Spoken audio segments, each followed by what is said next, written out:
안녕하세요. 동국대학교 명예교수는 윤명철입니다. 지난 시간에 이어서 오늘은 한국 역사학의 문제점을 다루는데요. 전 시간에는 주로 한국 역사학의 문제점들을 지적을 했습니다. 그리고 약간의 대안도 제시했는데요. 이번 시간에는 신역사학의 정의의 역할, 그래서 제가 신역사학이라는 용어를 가지고 제가 생각하는 역사학을 말씀드리겠습니다. 첫 번째, 저는 역사학은 인간학이다, 이렇게 정의를 합니다. 가장 흔한 얘기 같은데 실질적으로 여기에 집착하거나 천착하지는 않습니다. 역사학은 인간학이거든요. 그래서 인간을 중심으로 해석해야 됩니다. 그리고 인간에 대한 애정을 기본적으로 가져야 되는데 저는 그런 것이 더 필요하다고 보는 입장이고요. 예를 들게 되면은 일제시대 때 같은 경우는 그 역사의 주체들이 인간 평범 백성들 아니겠습니까? 그럼 그런 사람들의 고민과 그런 사람들의 생활을 우리가 부각시켜야 돼요. 그리고 어떻게 하면은 그들에게 행복과 안녕을 줄 수가 있을까? 즉, 어떻게 하면 독립과 해방을 쟁취시킬 수 있을까? 이건 기본적으로 역사는 인간학이란 명제 속에서 가능한 얘기죠. 저는 역사학의 기본 목적을 이렇게 얘기합니다. 인간을 이해하고 인간의 삶을 완성에 가깝게 하는 방법론을 제시하는 것이다. 이렇게 되면은 너무 과장된 것이 아니고 너무 비약이 심하지 않는가? 이렇게 얘기하는데 예전에 문사철을 비롯한 모든 인문과학은 목표가 이거였습니다. 인간을 얼마나 적확하게 이해하는가?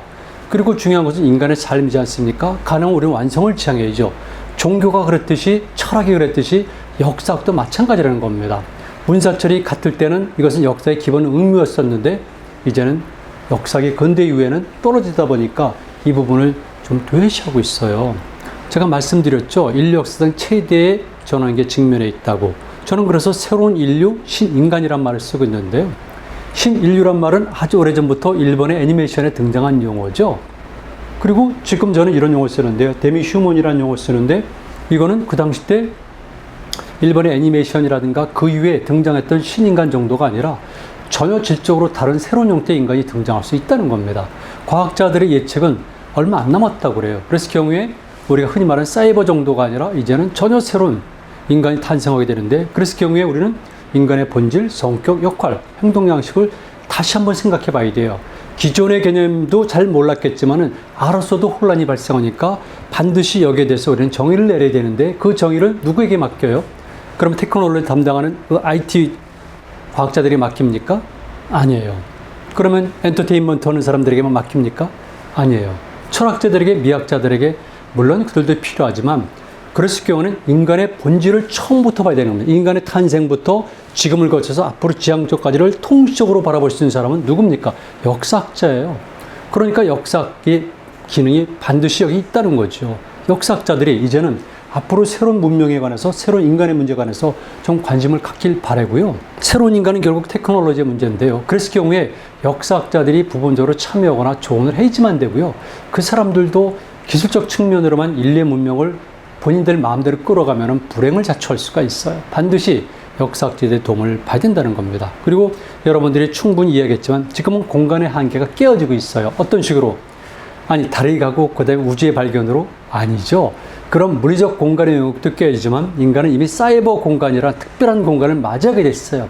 인간은 이미 호모 사피엔스, 호모란 말이 들어갔을 때부터 이미 상상의 영역, 관념의 영역을 알았기 때문에 언제든지 상상력 때문에 공간을 내부로도 확장시킬 수가 있었는데 지금은 질적으로 달라졌다는 겁니다. 이제는 정말 인간의 공간은 물리적 공간이 아니라 이제 내면의 공간, 관념의 공간이 확장되고 이게 현실화되고 있어요. 그렇다면 당연히 우리는 이런 과정 속에서 인간의 모습과 인간의 역할을 이해되죠. 이제 인간을 정말 절실하게 이해해야 되는데 그게 가능할까? 참 걱정해요. 그런데 역사학자는 세계와 우주, 인간 삶에 대해서 해석할 수 있는 유리한 점이 있다는 거죠. 제가 조금 전에 말씀드렸지만 이미 오랜 시간 속에서 온갖 다양한 경험을 했던 인간의 실체를 비교적 알고 있어요. 인간이 가지는 장점과 한계도 알고 있고요. 성공과 실패도 알고 있어요. 그리고 어떤 식으로 하는 것이 바람직하지 않을까? 이렇게 제시하고 모델도 설정할 수가 있어요. 그래서 경우에 역사학이 굉장히 중요하고요. 그래서 경우에 저는 역사학은 앞으로 구체적으로 좀 더 과학적으로 인간을 이해하겠다.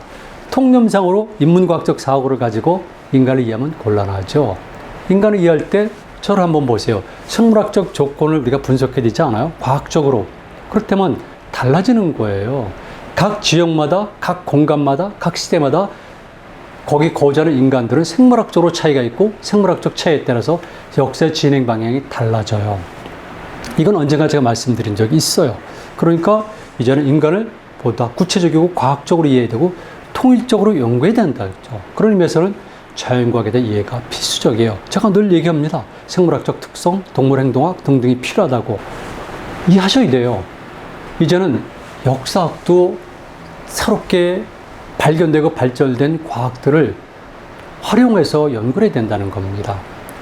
몇 가지 예를 들어보는데요. 저는 생태 환경에 따라서 사람도 이렇게 달라진다고 봐요. 초원형 인간, 평원형 인간, 삼림형 인간, 해양형 인간. 이렇게 나눌 수가 있거든요. 물론 한 인간 내부에 이런 요소들을 다 내포하고 있지만 주어진 생태 환경에 따라서 특별한 유전 인자라든가 생물학적 능력이 발휘가 되거든요. 그런데 초원형 인간과 대양형 인간은 달라요. 그들의 신체 구조도 다르지만 생물학적 특성도 다른 거죠. 그리고 당연히 문화와 세계관도 다를 수밖에 없고요. 따라서 우리는 이제는 신역사학에서는 과학을 통해서 또는 직접 체험이라든가 간접 체험을 통해서 인간의 다양성과 본성들을 이해해야 된다는 겁니다. 자, 이렇게 되면 역사학이 좀 어려워지죠. 그럴 수밖에 없죠. 과거에도 역사학은 힘든 것이었습니다. 그런데 지금 이 시대에 맞게끔 역사학은 또 어려운 과정을 겪을 수밖에 없고 이것은 역사학 또는 역사학자들의 숙명이라고 보면 됩니다. 그들의 사명감이 필요한 시대입니다. 자, 두 번째 점입니다. 역사학은 미래학이다. 여러분, 역사학은 사실을 고정하고 내용과 본질이 무엇인가를 추구하는 학문이다. 많이 들어보셨죠? 이게 바로 1980년대 전반기부터 한국 지성계를 강타했던 역사란 무엇인가 이에치카의 책 제목이에요. 역사란 무엇인가. 중요하죠? 역사란 무엇인가. 그런데 저는 80년대 후반에 낸 책, 즉 역사는 진보하는가라는 책이죠. 이 책에서 이렇게 역사를 정의했어요. 역사는 와세 문제가 아니라 그 넘어서 와이의 문제라는 거죠. 왜 그런 사건이 생겼는가? 이게 중요하거든요. 왜?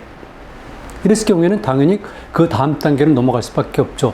문제점에 대한 의문을 제기하고 왜란 질문을 던졌으면 당연히 거기에 대한 방법론을 찾아야죠. 그리고 어떻게 하면은 이렇게 왜로 인해서 발생한 이 문제를 해결하는 걸 찾는 것 아니겠습니까? 당연히 세 번째 단계는 하우예요. 어떻게? 이게 제가 말하는 역사학의 정의예요. 와세 문제를 넘어서 와이의 문제, 그걸 넘어서 하우의 문제. 결국 궁극적으로는 어떻게 하는 방법론을 추구하는 것이 바로 역사학이다. 이게 얘기하는 겁니다. 제가 학교에 재직했을 때 강좌를 이런 걸 개설하려고 그랬었어요. What if? 아시죠? 만약에. 그런데 이 강좌를 개설할 때 여러 선생님들이 반대 의사를 표현하더라고요. 그래서 제가 논쟁을 하기 싫어서 그냥 포기했지만 What if? 그렇잖아요. 가정이 얼마나 중요합니까? 역사에서는 가정이 불필요하다고 하거나 아니면 오히려 해악을 끼친다고 주장하죠. 저는 반대입니다. 가정이 없는 일이 세상에 어디가 있어요. 인간은 끊임없이 가정을 내세우면서 자기 나름대로 사고 실험을 통해서 방법론을 찾아내는데 역사학자 말로 오히려 그 가정을 갖고 있는데 왜 그것을 드러내지는 못하고 있죠? What if? 중요한 겁니다. 왜냐하면 인간은 본능적으로 어떤 문제가 생겼을 때 문제를 해결하려는 능력, 위기가 생겼을 때 위기를 극복하려는 본능을 발휘하거든요. 그러니까 늘 이 what if, 이게 중요한 겁니다. 그래서 역사학은 우리에게 현재 주어져 있는 불확실성, 카오스, 디스오더 이런 것들을 가능한 한 많이 제거하고 그리고 실패율이 보다 적은 방법론을 찾는 거죠. 이게 완전한 방법은 없다고 생각해요. 해답이 어디 있습니까?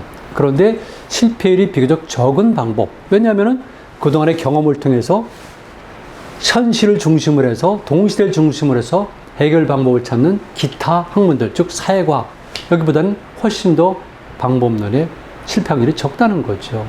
그래서 늘 제가 강조하지만 모델을 만들자. 그리고 모델을 만들어서 역사에서 일어나는 패턴을 이해하자. 역사의 법칙이 어디가 있겠습니까? 그리고 역사에는 우연과 필연의 문제를 얘기하고 있는데요. 역사학자들은 필연의 얘기를 하고 있어요. 마르크스의 영향 때문인가? 아니에요. 저는 역사학자로서 역사는 필연 외에 우연이 많이 작동한다고 보고 있습니다.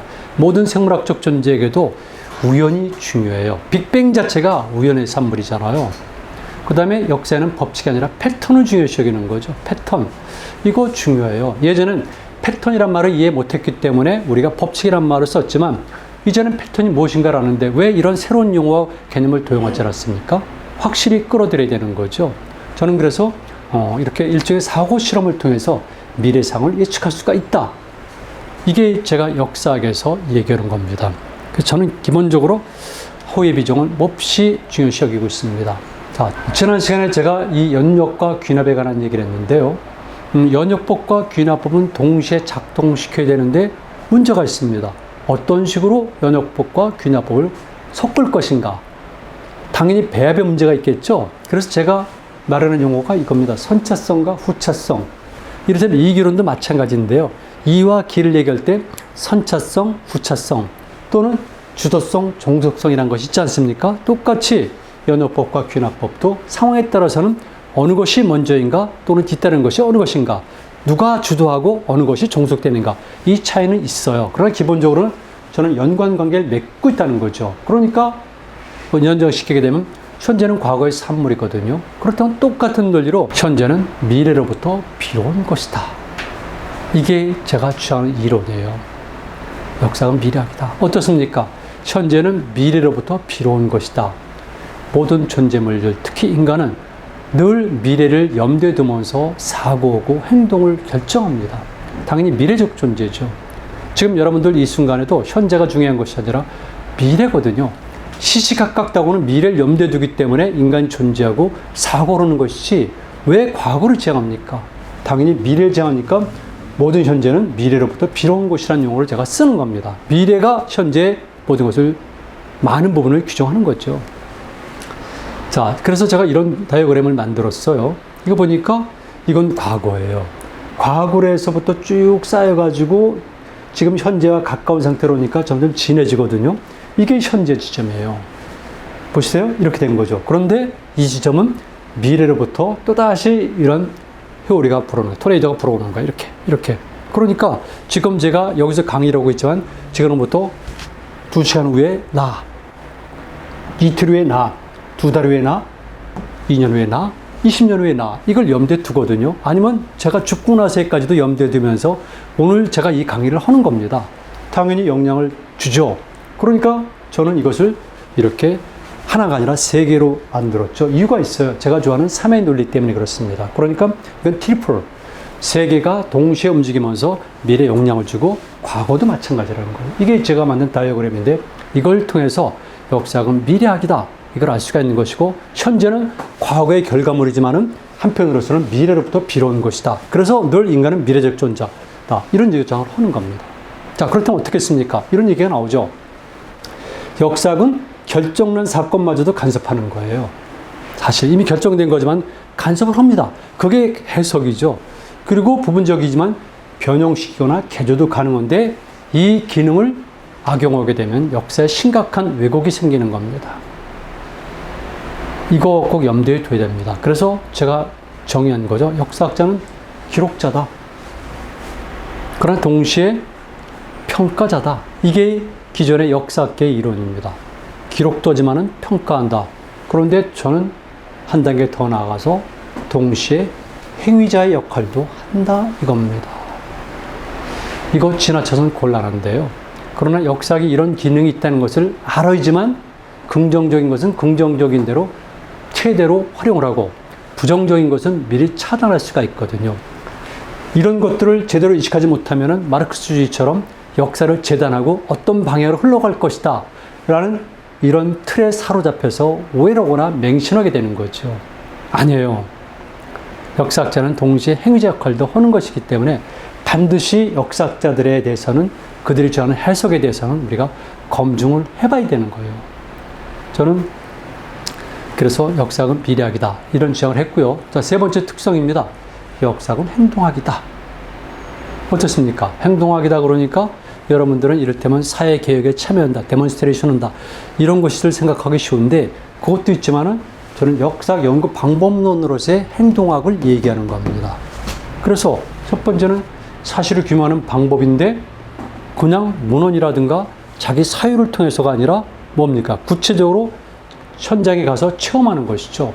현장에 가지만 돼요. 제가 현장을 많이 갑니다. 일본에 50여 차례를 갔고요. 중국 쪽은 70여 차례를 갔어요. 각각 지역을 가면서 현장에서 확인하고 또 가서 확인하고 확인하는 과정 속에서 새로운 사실을 발견하고 인식이 심화가 되고 거기에 따라 일을 만들거든요. 그러니까 반드시 현장 체험이 필요한 거예요. 그런데 우리나라 근대 역사의 초창기는 가지 않았습니다. 제가 지난 시간에 말씀드렸죠. 우리나라 근대 역사학계 분들, 태두들이 정말 만주 지역을 가봤을까? 가보지 않았잖아요. 그러니까 만주의 자연환경과 생태환경 등등을, 그리고 성을 본 적이 없으니까 그 지역에서 있었던 우리 민족의 역사를 제대로 규명할 수가 없었죠. 그리고 일본인들의 현장 보고서예요. 그리고 그것도 선택적으로 수용된 겁니다. 여러분 꼭 아셔야 돼요. 일본의 이마니시를 비롯해서 많은 학자들은 현장주의를 중요시했습니다. 민속학자들도 마찬가지고요. 그들이 일본 열대에서 한반도, 만주, 나아가서는 시베리아 일대까지 실크로드까지 다녔고 그 연구 결과를 가지고 자기들의 역사라든가 아시아 역사를 해석했고 그리고 한 부분으로서 우리 역사도 해석한 겁니다. 그러니까 그 사람들은 제가 말씀드린 현장주의, 즉 행동학이라는 것을 충실히 이해한 것인데 정작 우리들에게는 그런 것을 요구하지 않았고 우리 역사학계도 그동안은 이런 것을 체험하지 않았다는 것이죠.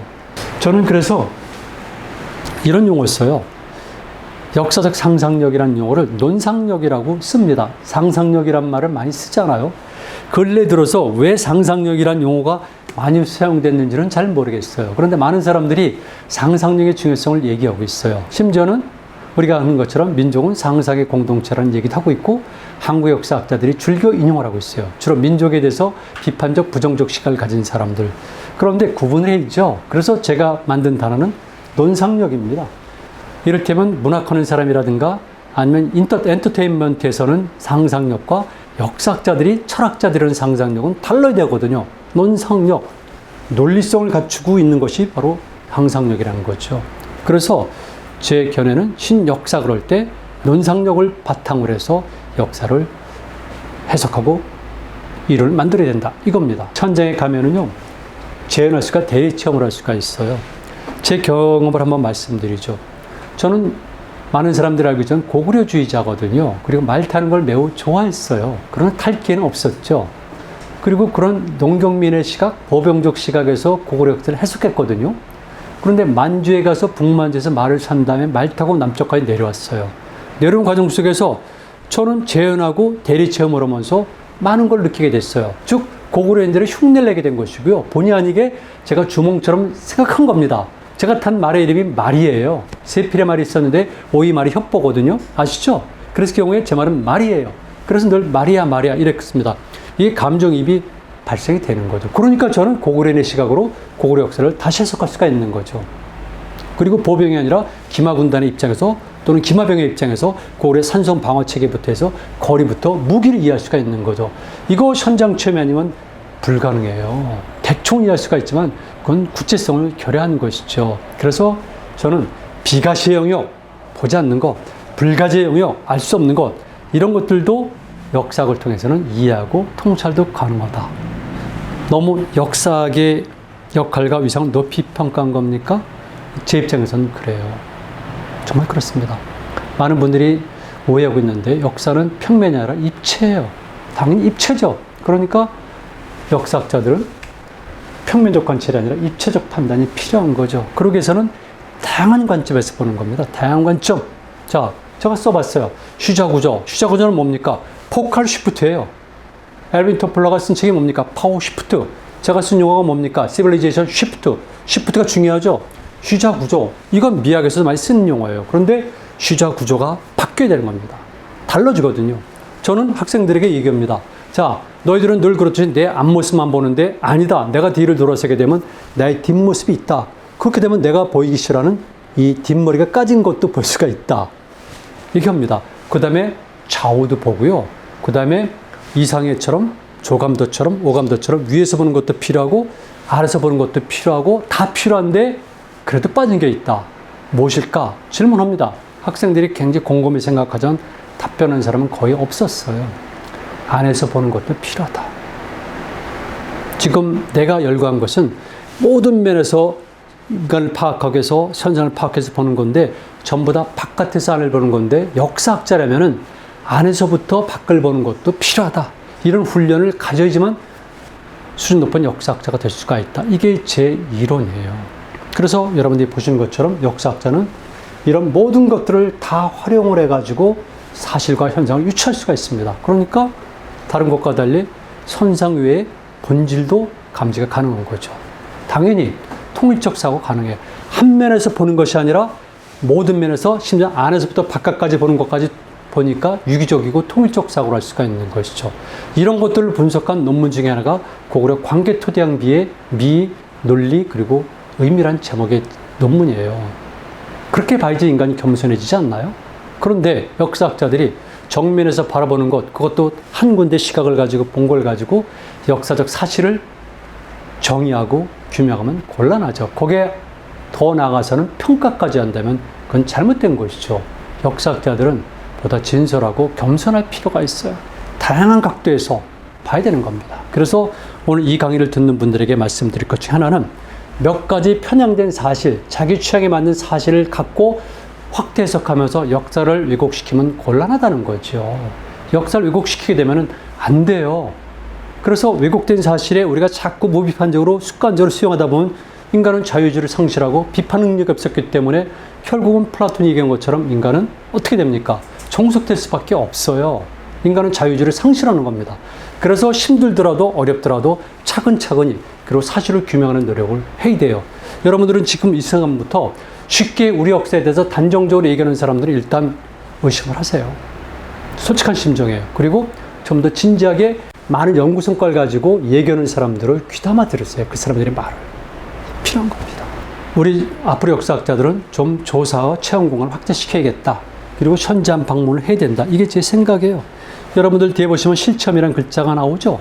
저는 솔직한 말씀드리면 실체험이 생체험이라는 말씀을 드리는데 논문에서는 생체험이라는 용어도 써요. 그런데 생체험이 그러면은 이건 너무 철학적이고 사변적이라서 제가 실체험 그랬었는데 실질적으로 현장을 가서 역사를 행동하길 때 우리는 실체험할 수가 있는 거죠. 들어요. 가서 땅에 가서 흙을 집어들었을 때 거기서 그냥 온 것이 아니라 역사의 소리를 듣는 거죠. 돌조각이나 깨진 귀활장 하나를 들었을 때 거기서 뭔가를 느끼는 거죠. 이게 실체험이에요. 그래야지 그 사람들에 대해서 애정을 갖고 이 사람들이 얼마나 고통을 받고 얼마나 노력했는가를 알 수 있는 거죠.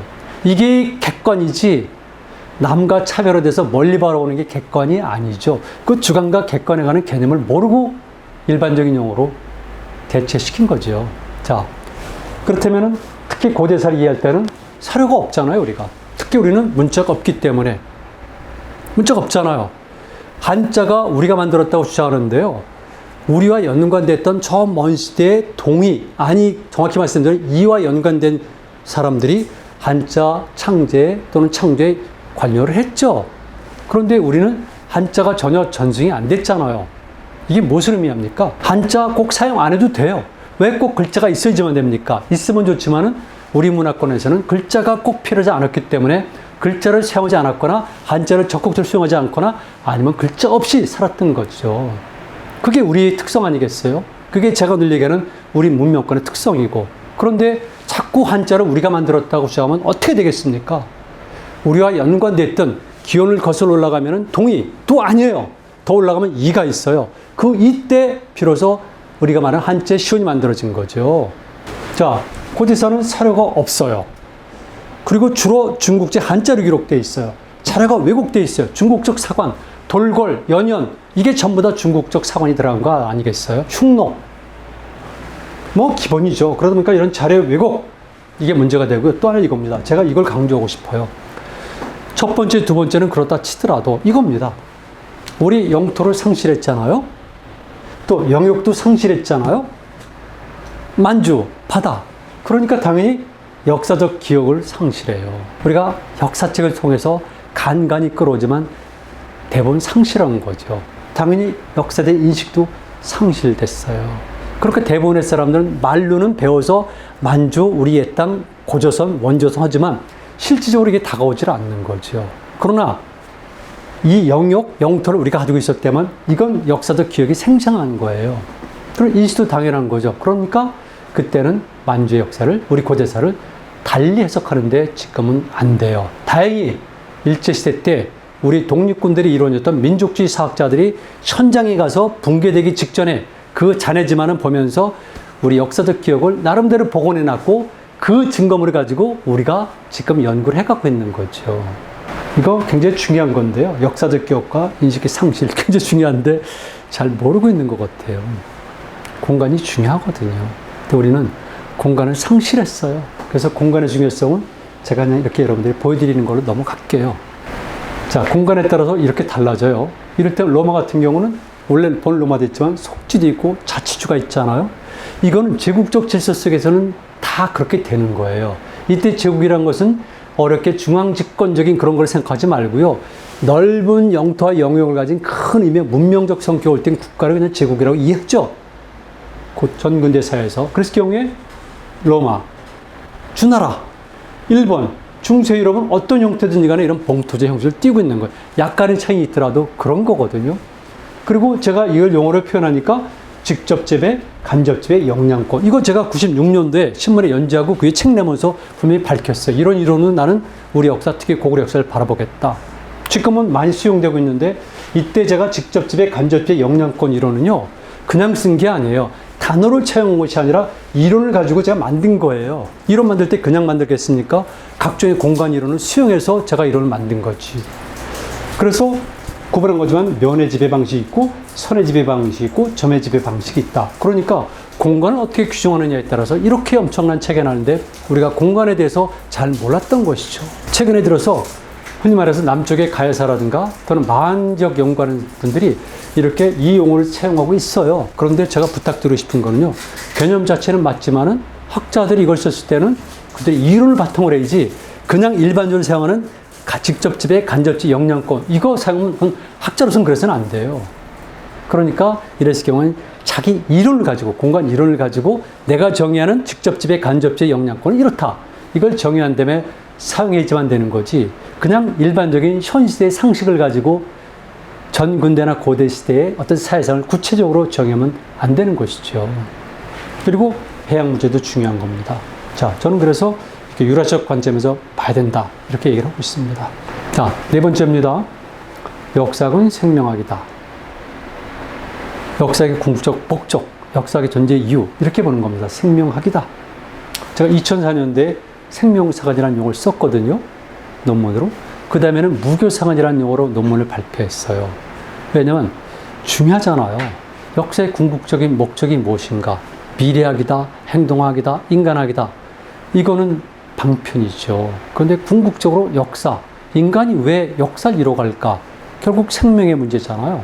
그래서 생명사관이란 논문을 발표했고, 그리고 그것이 우리 역사 속에서는 흔히 말하는 민속신앙이라든가 전통 종교, 1차 종교 나타나는데 그거를 우리는 무교라고 불렀기 때문에 제가 무교사관이라는 용어를 쓴 겁니다. 역사는 생명이며 역사는 생명학이다. 이게 제 정의예요. 모든 존재물은 생존이 중요하죠. 모든 존재물들은. 저는 가장 중요한 것은 생존이고요. 그 다음 단계가 생활이고 그리고 나머지 단계 가장 궁극적인 바람직한 상태를 생선, 즉 선을 끊임없이 생하는 단계 이렇게 제가 구분을 한 겁니다. 중요한 것은 생존이다. 늘 중요해요. 모든 생명체는 완전한이 아니라 온전한 생명을 구해요. 왜? 온전이란 말은 우리말에 가까우니까. 그래서 끝없이 완성을 지향하는 것. 부분적으로 모든 존재물들은 결함이 있을 수밖에 없어요. 왜냐하면 파괴되거나 타격을 받거나 문제가 생기기 때문에. 그랬을 때 끝없이 완성을 지향하는 것. 이게 치유 능력을 가진 게 생명체거든요. 특히 인간이 그렇다고 저는 봐요. 그래서 모든 존재물들은 자기 완결성을 가지고 있다. 이걸 다른 말로 하면 통일지향성, 그래서 역사를 통일체라고 규명하는 것이고요. 이런 것들은 제가 낸 책에 이렇게 해양활동과 사관의 이해라든가 또는 해양연구 방법론 이런 책에 보면은 이런 이론들이 전개가 되어 있습니다. 여러분들이 생명사관이란 무엇인가 이런 부분을 관심 가지신다면은 이런 자료들을 보면 됩니다. 저는 그래서 역사는 모든 존재물들의 관계망이다. 그리고 대체적으로 중요한 사건이라든가 의미 있는 사건만을 다루고 있는데 이런 것들만 기록이 되어 있는데 실질적으로 인간의 역사, 삶은 사소하고 일반적인 사건들도 가득 차 있다.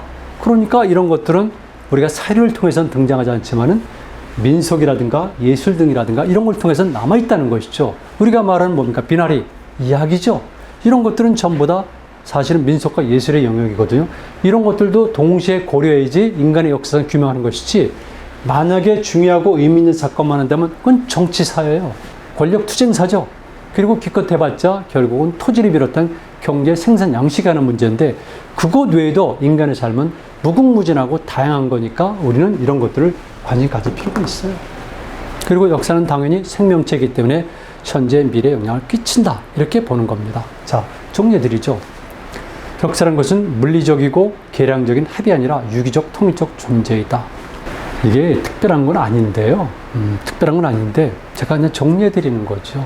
근데 많은 사람들이 실질적으로 18세기 이후에 우리는 모든 것을 기계적 세계관에 입각해서 본 겁니다. 그래서 제가 말씀드린 유기적이라든가 통일적이다 이런 것들은 정확히 말씀드리게 되면 20세기 초, 이렇다면 1920년대 들어오면서부터 아인슈타인의 상대성 원리가 있고 뒤를 이어서 아시겠지만 닐스 보어라든가 여기에 쭉쭉 나가면서 양자역학의 문제들, 그 다음에 생리학의 문제들, 동물 행동학의 문제들, 이런 부분에서 이미 많이 연결되어 있기 때문에 이제는 인간 또는 우주 전체를 기기적 세계가 아니라 이제는 맥락적 세계로 보는 겁니다.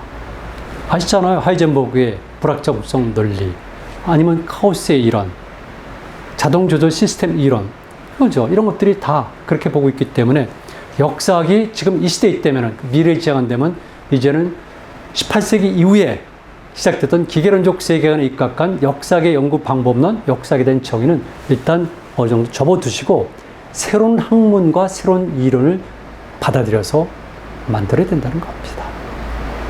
세계가 지금 유기적 세계관을 가지고 있는데 어떻게 기계론적 세계관을 가지고 역사와 인간의 삶을 재단하겠습니까? 그래서 젊은 학자들은 공부하셔야 돼요. 그동안은 편향된 공부를 한 겁니다. 사료 분석도 중요한데 사료 분석을 위해서는 더 많은 지식과 경험이 필요하고요. 이걸 젊은 날에 해놔야지 사료를 보다 새로운 각도에서 더 풍요하고 현상보다는 본질을 볼 수가 있다는 겁니다.